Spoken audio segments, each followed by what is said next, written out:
The summer season is long over, and we are beginning to transition into fall. I'm Michael Lee here with RUTV's Weather Watcher, back here on Livingston campus to talk to our New Jersey State climatologist, Dr. Robinson. Dr. Robinson, thank you for joining us today. We really appreciate your time and your intelligence, of course, as well. So for our viewers who haven't seen our other outlooks and discussions with you, can you explain your position as the state climatologist of New Jersey? Yeah, well, first and foremost, I'm a professor in the Department of Geography here at Rutgers. But 22 years ago, I was appointed the state climatologist by the dean of SEBS, Cook College at the time, in the Ag Experiment Station. And as such, we have a state climate office that is kind of the go-to place for things, weather, and particularly climate in New Jersey, be it gathering data, be doing research on climate-related activities, or outreach, speaking to schools, giving interviews such as this, and an active website. Fantastic, thank you. Now, from a climatologist's standpoint, what was this past summer like in terms of temperature and precipitation? And were there any particular events that stood out from other years? Yeah. I like to call it a green summer because we had timely rainfall throughout, and that's what you'd like to keep things green. June was the wettest June in 119 years of record across New Jersey. We have records going back from a number of stations to 1895, and this was the wettest.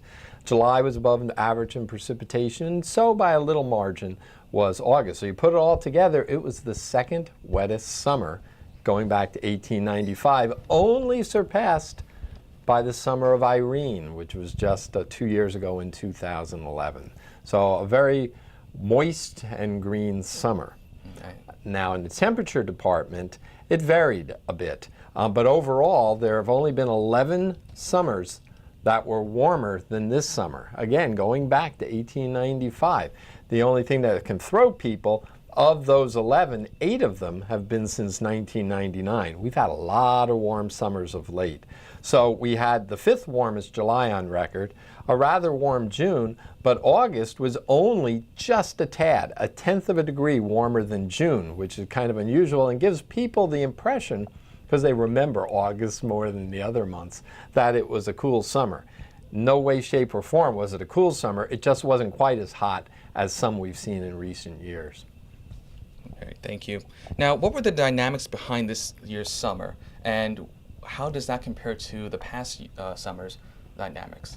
Yeah, it was a very persistent pattern this summer where we'd often get a dip in the jet stream, unusual for this time of the year, along the eastern half of the United States.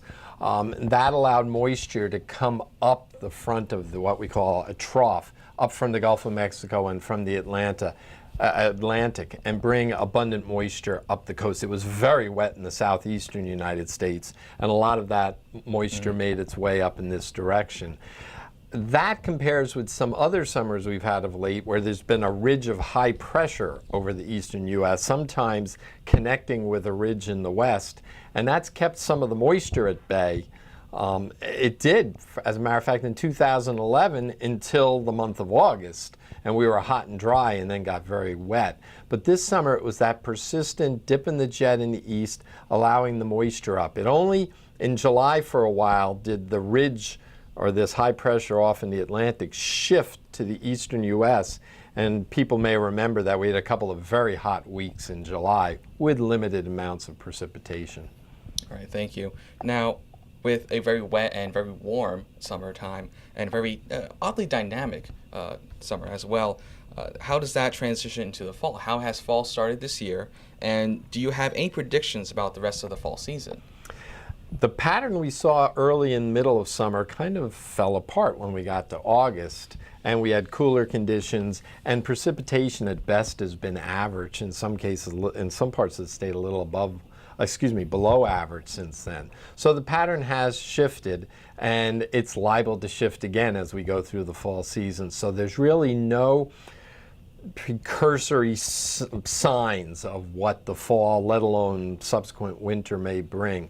Sometimes for that we look to the ocean, to the tropical Pacific, where there's an El Nino event or a La Nina event going on there. And right now it's basically neutral conditions in that area, so that doesn't give us much of a help. So sorry to say, we really don't know what later in the fall and into the winter may bring in terms of weather here along the East Coast. That's quite all right. I wasn't expecting to know anyway. I don't really know any of that either. Now, these past few years, we've had early snowfall for New Jersey. In 2011, we had an October snowstorm. And in 2012, after Sandy, that nor'easter came by and surprised us a little bit in November. Can we expect an early snowstorm this year? Absolutely have no idea. Don't read the Farmer's Almanac and believe any of that. To forecast snow is difficult 24 to 48 hours in advance. There's no way one can look at it weeks in advance. Those were somewhat aberrations if you look in the climatologic record. Those were amazing events for so early in the season. Are we likely to see such again this year? No, climatology would tell us not. Might they occur again this year? Sure, there's always that possibility, but remote. Okay. Remote. And I can definitely attest to predicting snowstorms being difficult. I tried to do that last year myself. That was not very successful on my part. Now, this, of course, is unfortunately an unavoidable question.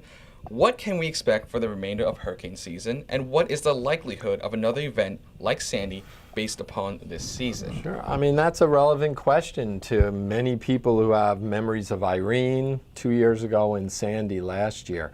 It has not been a very active hurricane season thus far in the Atlantic Basin. The experts expected it to be because all the cards seem to be aligning, but there have been certain pieces missing that they thought would be there. So it's been a quiet season. However, we're just past the halfway mark, which was about the 9th and 10th of September. So we're only 2 weeks or so past that. As we know, we can have hurricanes, tropical storms well into October. Witness October 29th last year. We've had other big storms in late September and early October. So, and that's just in New Jersey, let alone in the entire Atlantic Basin. So there's still the possibility. We have to keep an eye out. But the fact is that despite having 8 named storms so far this season, it's been a relatively quiet season, and the storms that have grown to tropical storm or hurricane status have on the whole been rather weak. So wish I could tell you. Now, getting to your question about Sandy, Sandy was a rogue storm. Sandy was a very unusual storm. It didn't follow any book, any textbook you can imagine. Certainly didn't take a normal track of a hurricane or tropical storm. Didn't even take the track of a run-of-the-mill nor'easter. It was this hybrid storm that under very unusual circumstances exploded into an enormously sized storm, and quite a strong one when you integrate all the energy up and down the coast and out to sea and over land. And then it took an unusual track.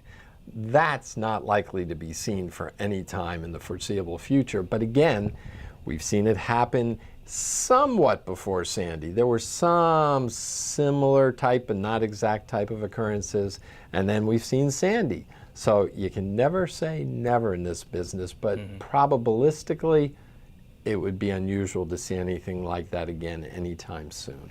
Well, statistically speaking, that's good news for us, I guess you can Absolutely. say. All right, that's all the questions that we have for Dr. Robinson. Thank you once again for joining us. We really appreciate your time. You bet. My pleasure.